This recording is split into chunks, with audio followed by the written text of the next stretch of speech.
We're learning about yet another gun recovered at a local school. Prince George's County Police say they recovered a loaded gun from an 8th grade student at Kenmore Middle School. It's just one of several disturbing incidents at schools this week. And take a look at this map here. Several incidents making headlines in just the span of 2 days here in the DMV, including out of Manassas, where an Osborne Park High School student allegedly attacked an officer with a metal water bottle before trying to grab that officer's service weapon. Other incidents include students bringing knives and guns to school properties. The biggest one making headlines this week was, of course, that stabbing at West Potomac High School. Joining us now, analyst at Safe Havens International, Steve Satterley, and Executive Director Mike Dorn. Good to see you both. Steve, you were with us yesterday. You look at the map that we just showed here. Clearly, would you call this an epidemic, a crisis? How would you define what's happening? Well, I don't know that I would classify it as an epidemic, but there is a problem with children today that they think that they can solve problems by resorting to weapons, and that is a definite issue. Mike, I think Steve may not classify it as such, but I think given what we've seen since Columbine, which was 1999, the incidents continues to happen. Parents say one is enough. There should not even have been that first. And here we continue to have these incidents. And thankfully in the DMV, we've not talked about student deaths, but that is just the next step that can happen. Where do we stop this? So actually, to classify as an epidemic, we would have to have 15,000 school shootings in 1 year. That's a public safety term. So the vaping epidemic declared by the U.S. Surgeon General in 2018 did reach that level. 25% of high school students were vaping. And actually, you know, I was attacked with a weapon in 1979. The best data we have tells us the highest level of homicides for K-12 schools in America was from 1970 to 1990. We had about twice as many deaths on average during that time period. And, you know, I'm not trying to undermine the level of violence in our schools. We're the largest K-12 school safety center in the world. We've assessed over 11,000 K-12 schools for security, including D.C. public schools, D.C. charters, many of the independent schools and public schools in that region. And I've personally worked 28 K-12 active shooter events in 4 countries. So it's a significant problem, but we've actually made a lot of progress. Our first active shooter events, both were in 1891, 5 shot at a Catholic school in upstate New York, and 14 shot at an integrated play, a child's play, student's play, and I believe it's Mississippi. So, you know, I know it seems to people that things are out of control, but actually our K-12 homicide rate is down. If you take D.C. public schools, for example, we assessed them for the federal government probably 6-7 years ago. The Metropolitan Police Department, the services they were providing were light years above what we would have seen just 10 years prior. And I would personally put a child, I think, in any D.C. public school from my experiences up there. So I know it seems frightful, but one way to give it context, because we've worked in 24 countries, so we know most countries, it's a lot more dangerous than here. I would say British schools, French schools, Canadian schools are less safe than American schools from my experiences working there. And how do you define but keep that? In mind, we're the third most populous country in the world with 55 million K-12 students in school every day and 9 million employees.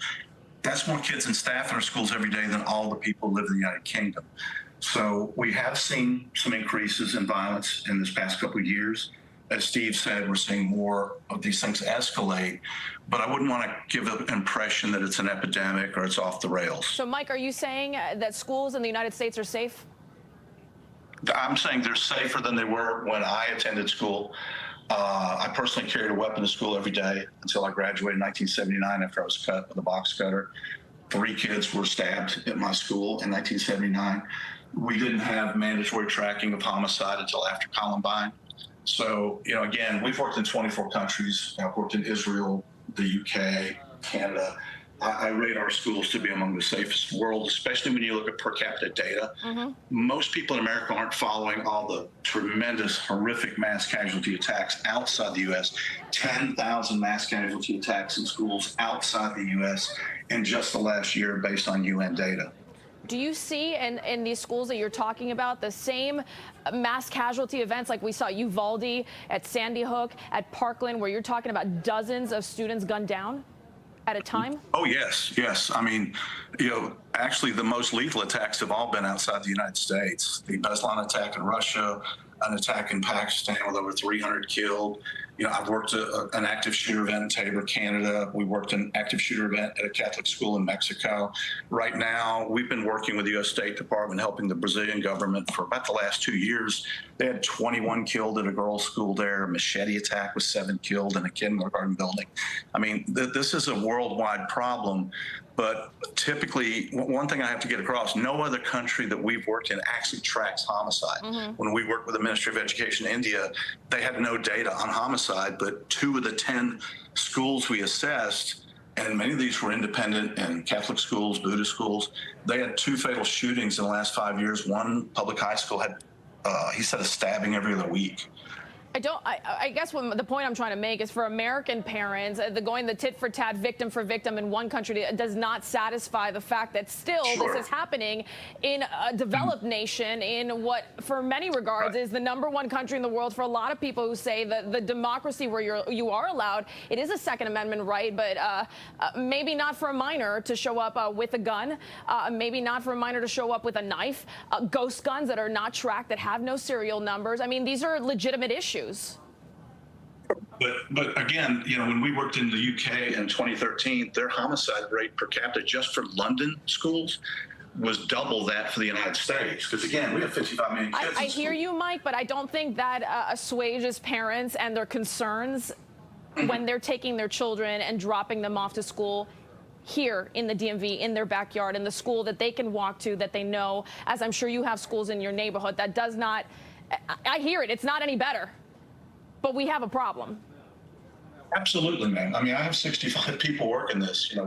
We work, shootings. I'm working a stabbing right now in a charter school in the D.C. area. So, and I've worked shootings in that area. I've worked them in Maryland.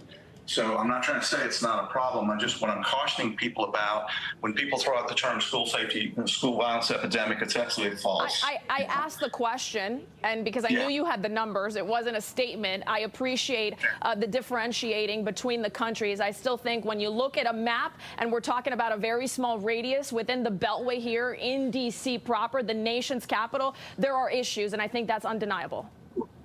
And ma'am, again, I've worked multiple stabbings and shootings in the area you're talking about. I'm not trying to say, and I work Parkland, I work Sandy Hook.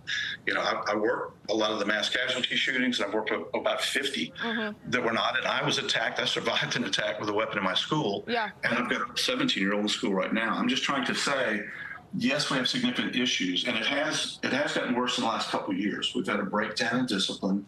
We've got the after effects of COVID, and we've got a lot of other driving factors. The homicide rate in the United States rose about 4 years ago, the highest level in the history of our nation, the biggest increase in 1 year. We have 6,000 more Americans murdered than we did before. We've been covering that closely, and D.C. has had an incredible... I'm not trying to undermine it. I just don't want to paint an inaccurate picture. Because and Mike, I appreciate that. We ran out of time. When we had a lot of other...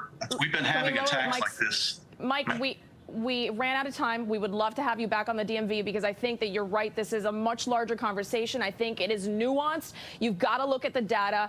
Again, we have to look at it right here in our backyard because it concerns so many families and parents who want to know, at least if it's not happening at the level you're talking about, how to end it, which clearly we've not found the answers, or else we wouldn't be having this conversation. Mike and Steve, thank you. Stay with us. We'll be right back.